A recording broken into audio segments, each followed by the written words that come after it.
আর সবার প্রতি আমার একটাই অনুরোধ, নামাজ পড়বেন। নামাজ সকল পাপ কাজ থেকে বিরত রাখে।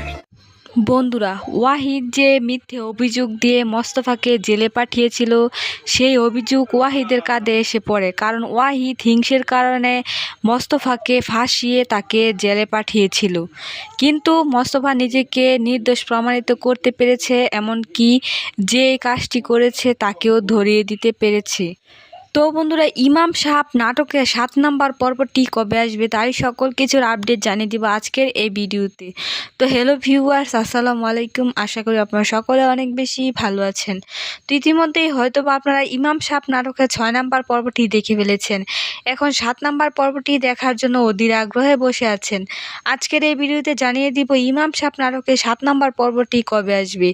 বন্ধুরা, পুরো ভিডিওটি দেখবেন, তাহলে জানতে পারবেন ইমাম সাহেব নাটকের 7 নাম্বার পর্বটি কবে আসবে। বন্ধুরা, এই নাটকে দেখা যায় মোস্তফা নিজেকে নির্দোষ প্রমাণ করে জেল থেকে বের হয়ে কোম্পানির মালিকের কাছ থেকে সে কয়েকদিনের ছুটি নিয়ে তার গ্রামের বাড়িতে ফিরে আসে। মোস্তফা নিজের বাড়িতে ফিরে এসে দেখে মামুন জেলে, কারণ মামুন মুন্নার মাথা ফাটিয়ে ফেলেছে। এ কারণে মুন্না মামুনের নামে মামলা করেছিল।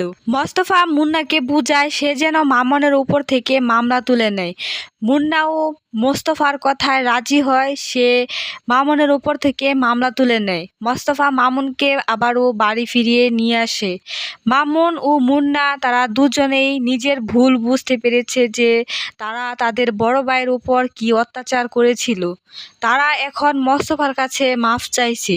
মামুন ও নেতার মধ্যে জমি নিয়ে দ্বন্দ্ববিবাদ চলছিল, সেই দ্বন্দ্ববিবাদও মোস্তফা এসে ঠিকঠাক করে দেয়। নেতা তাও জমি নিয়ে ঝগড়া করছিল, তাই গ্রামবাসীর হাতে নেতাকে দিয়ে অনেক দৌড়ানি দেওয়ানো হয়। মোস্তফাকে পেয়ে মোস্তফার বাড়ির সবাই আগে সব কিছু ভুলে এখন থেকে আবারও নতুন করে তারা সব কিছু শুরু করতে চায়। তো বন্ধুরা, ইমাম সাহেব নাটকের 7 নাম্বার পর্বটি দেখতে চাইলে অবশ্যই আমাদের চ্যানেলটিকে সাবস্ক্রাইব করতে হবে, কারণ আমরা প্রতিনিয়ত এই সকল ভিডিওর আপডেট দিয়ে থাকি।